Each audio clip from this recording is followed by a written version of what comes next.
Ever wonder how data analysts tell if a number is truly unusual? The secret is something called a z-score. A z-score tells you exactly how many standard deviations a data point is from the average of a group. If your z-score is 0, your value is perfectly average. Anything higher or lower tells a different story. Positive scores sit above the average, while negative scores fall below.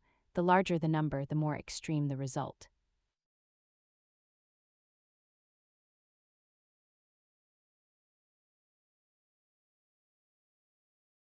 In a normal distribution, most data clusters near 0.